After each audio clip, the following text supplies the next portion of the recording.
Hello, I'm Alan Douglas Ray. I'm here in my studio in Toronto with one of my most recent paintings called See the World. It's 32 inches by 24 inches, oil on linen.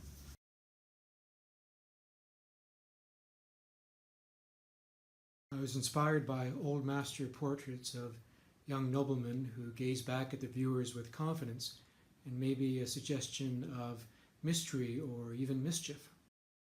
Let's turn back to my painting and the figure holding the ruby glass. Do you wonder who he is? What story is he bursting to tell? What might he reveal if you put some more wine in his glass?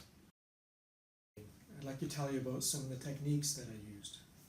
As a painter, I want to persuade you that you're in the presence of a real person, that you could touch an object in a still life or even smell the air in a landscape. To accomplish this feat, I try and use a number of classical techniques. One is called Chiaro-Scuro, the dramatic treatment of light and shadow to model three-dimensional forms. Caravaggio and Rembrandt are probably the two most famous practitioners. Like them, I illuminate my scenes with a single light source that comes from one direction and falls on my objects unevenly. For See the World, my light source was natural light streaming in from my north-facing window at home. I think of the light as my director calling the shots off stage. The light sets the mood. The light creates for me, the painter, a series of orderly and predictable values to follow. Before working in color, I will create a version of my painting in shades of gray to create the illusion of sculpture. This technique is called Grizz Eye.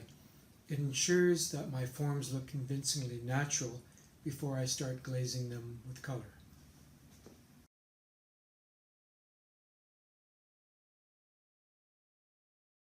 As I'm working, I keep the worlds of light and shadows separate. The darkest value in the light world is never darker than the lightest value in the shadow world. I also pay close attention to the line that defines the division between the world of light and the world of shadow. Classical realist painters call this line the Bedbug Line, or terminating line. Imagine for a moment a bed full of bugs that detest the light.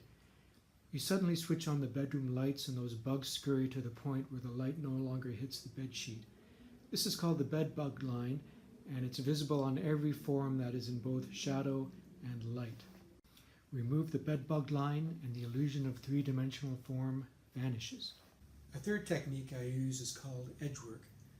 I soften some edges and sharpen others to create the illusion of spatial depth and to guide the viewer's eye from one place to another.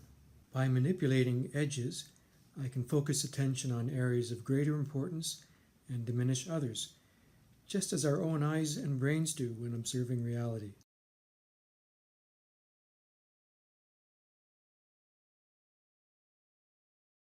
Thank you for watching. Cheers.